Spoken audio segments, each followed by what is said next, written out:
What up, you Bachata animals? Rudy Red Bear here, and this is Kima. And we're here with Red Bear Dance to show you a tutorial all about arm flicks and tricks. Very nice, fun movements to use in your bachata to add a lot of styling and flair. We'll show you a couple ideas and then we'll break them down. Here we go. 5, 6, 7, 8. 1, 2, 3, 4, 5, 6, 7, 8. 1, 2, 3, 4, 5, 6, 7, 8. 1, 2, 3, 4, 5, 6, 7, 8. 1, 2, 3, 4, 5, 6, 7, 8. 1, 2, 3, 4, 5, 6, 7, 8. 1, 2, 3, 4, 5, 6, 7, 8. 1, 2, 3, 4, 5, 6, 7, 8. 1, 2, 3, 4, 5, 6, 7, 8. 1, 2, 3, 5, 6, 7. 1, 2, 3, 5, 6, 7. 1, 2, 3, 5, 6, 7. 1, 2, 3, 5, 6, 7, 8. Don't worry about those actual moves. We're just going to talk about how we can use the arm flicks and tricks to create all those fun moments. General ideas. For our followers, this is going to be our default hand styling. It's going to be right here. I'm going to get right up close to the camera. So what you're going to look for is the fingers right here are parallel, like you're squeezing an egg. Then you can see all of the other fingers. How exactly you do that, maybe it's here, maybe it's there. This is going to be up to you. This is what I prefer. Practice getting into that shape just on your own. Whoop-ah! Make sure you can get there, because that's supposed to be without thought. You're saying, I want to style my hand, boom, and it's there. So then, when we are allowing our arms to be moved, let's think about a flower unfurling. We're going to start with the shoulder first, then the elbow, finally the wrist. That's going to be our goal. Whenever we are connected hand to hand, that elbow is going to be bent. This is partially for safety and partially for ease of lead follow. For example, if Kima has a very straight elbow and I give her some tugs, ow, ow, ow, ooh, it's harsh. But if that elbow is bent and I give her those same tugs, it's soft. It's a shock absorber. So anytime we're connected, make sure that elbow is bent. However, once we go away from connecting to the hand and we connect to the forearm and we start these arm movements, then that elbow only goes in the direction of straight and does not bend anymore. For example, if I toss Kima's arm, it's going to go straight and stay straight and stay straight until there's something in the way like a head. And then it bends and the motion continues. Another place this might happen is behind the back. It's straight, straight, straight, straight, straight. Then there's a back in the way and it bends to get behind the back. Those are really going to be the only times. So now, there are two ideas. There are two ways we can lead. We can lead with guidance or we can lead with momentum. I'm going to show you an easy demonstration. Kima's going to turn around and move her hair out of the way for me.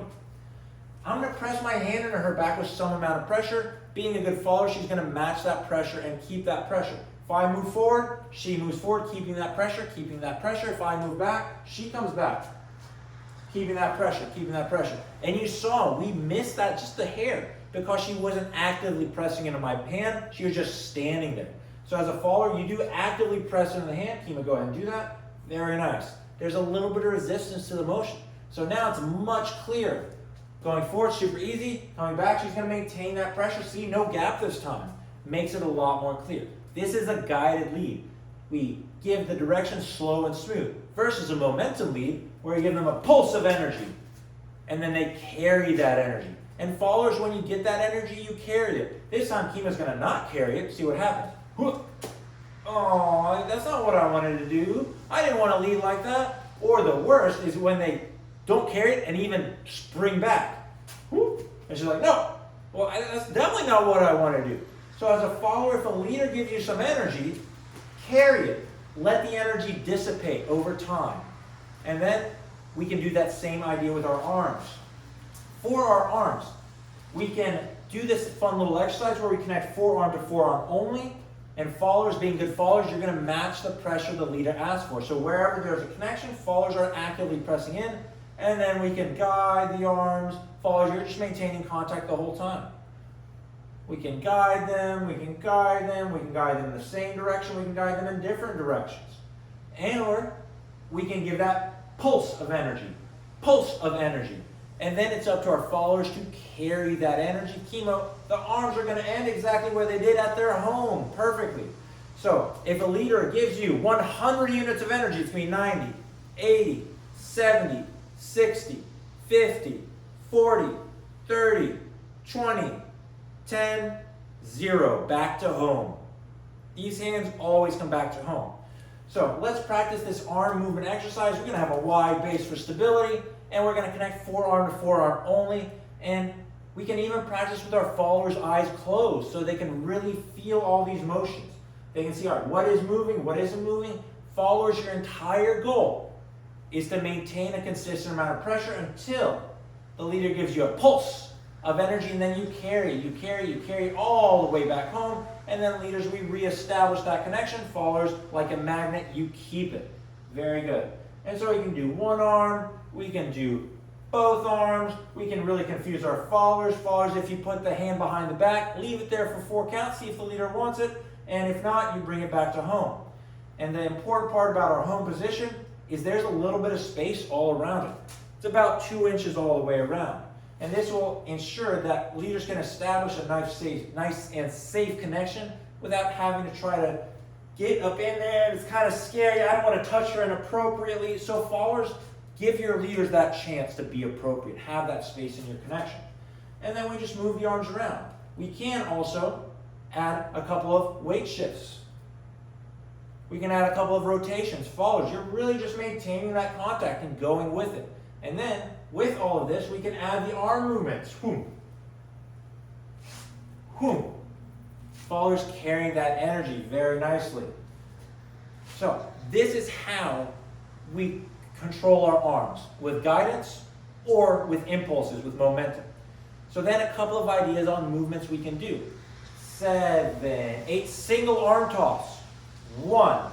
And the toss is straight down. It's gentle and straight down. Don't help your follower. Don't guide it up if you don't want to guide it up. Some leaders I see, they guide it halfway and then they toss it, and it's kind of confusing for everybody. Instead, toss straight down. And I like to use this to switch the hands. It's a nice way to switch the hands. And when we switch the hands, we want to deliver. Toss, deliver, and then ask for the other one. And being good followers, we know if we see a hand, we take a hand like it's a $100 bill. So here's a movement that we can do. 7, 8, 1, 2, 3, 4. And then we have a whole bunch of fun moves we can do from this cross grip. We can do some turns. We can toss the hands some more. And there's more coming in future videos. This video is really just about the hands. Now for double arm tosses, you can toss them down, or you can toss them up. Same idea, it's gentle. And like with any movement, there is a prep. So if I want to toss them down, we go up a little bit. That's going to be 7, 8. And then toss down 1, 2, 3. Followers, you're going to aim to connect straight over the head. Elbows are covering the ears, because one of the most common things right out of this is a turn. And followers, guess what's going to happen if your elbows are down? Boom! Someone's going to the hospital. It's not going to be a good time. So cover your ears and go wrist to wrist with those nice flared fingers. That's what you're going to aim for. That's that double arm toss on 1, 2, 3, 4, 5, 6, 7, 8. And generally, followers, make sure on this turn you can see the leader before bringing the hands down. Sometimes I've actually been hit a couple of times by the followers bring the arms down. So this time, watch. Kima's going to keep them up, keep them up, keep them up, keep them up. She still can't see me. Keep them up, and now she can see me, so she knows it's safe, and she can bring those arms down when I'm asking for them. If the leader's not asking for your hands, keep them up, because maybe they want to do another one. You have no idea. Well, I don't know. You have no idea. And then we're good. Yes, very good. Another common toss is going to be behind the back. Same idea. Arm goes straight until it hits the back and it bends. And followers, if the leader puts your hand right here behind the back, leave it there for 4 counts. They probably have a plan. If you've been hanging out there for 4 counts and they haven't, all right, it's fine to come back home. So, final one is going to be an arm guided movement. This entire time it's gentle and smooth and I'm staying connected. We're going to turn this way so you can see. If we're in our palm to palm connection, we need to go to the forearm. Followers, that's your cue. That elbow goes in the direction of straight only. You don't straighten it on your own, but it only goes straight. It doesn't bend anymore. So this would be 1, 2, and then I catch. I need to rotate. I catch to make sure I can bring it back so she doesn't take off on me. 3, 4, and I place it where I like it. Followers, if the leader places your hand somewhere, please leave it there. They probably have a plan for it. That is a common arm guided motion. This is going to be 1, 2, 3, 4. We can also do the same thing the other way. Instead of going up first, we can go down first. Same ideas. We go to the forearm. That tells our follower that the elbow is going to go straight only. 1, 2, and this time, leaders, we're going to catch with the back of the hand and then guide it either onto our shoulder if that's what we'd like to do, or we can guide it into a turn if that's what we'd like to do. And because I went to Kima's hand, that's why she knew to bend that elbow. If instead, this time I'm going to stay somewhere on her forearm, that's going to clue her in that she needs to keep that elbow straight. 1, 2, 3, 4, 5, 6, 7. Back up your hand, it bends once again. So as followers, one of your main goals isn't to know moves. It's to know how your body responds to certain signals. And these are the signals that you really want to pay attention to. Is the leader's signal smooth and continuous? Then you maintain connection. Or is it a bit punchy? Is it an impulse? That's telling you that the connection is breaking and you carry that energy. Is the connection on the palm or somewhere on the hand? Then that elbow can bend freely. It can move around, it can compress, whatever it needs to.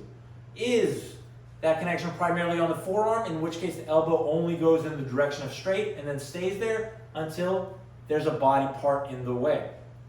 These are some of the ideas that we like to really focus on how to be a good follower. And leaders, that's your job to know them. It's our responsibility to know how do we give our followers clear signals. So those are our different arm movements, and it's really just the principles. There are many, many different ways we can apply those principles to create very cool moves. We are going to put out future videos on a bunch of different moves using all these different concepts we learned. These first tutorial videos are really just the foundations.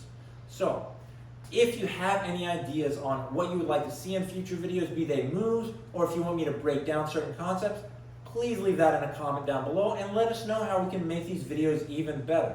And if you do like these videos, your support is appreciated. Down in the description, there are going to be links to related videos, as well as links to the Patreon and Instagram, Facebook, and my website. If you'd like to contribute or follow any of those, that is very much appreciated and helps encourage us to keep these videos going. Once again, my name is Rudy Red Bear, and this is Kima. And we're here with Red Bear Dance to help you be the best bachata animals you possibly can be. Thank you.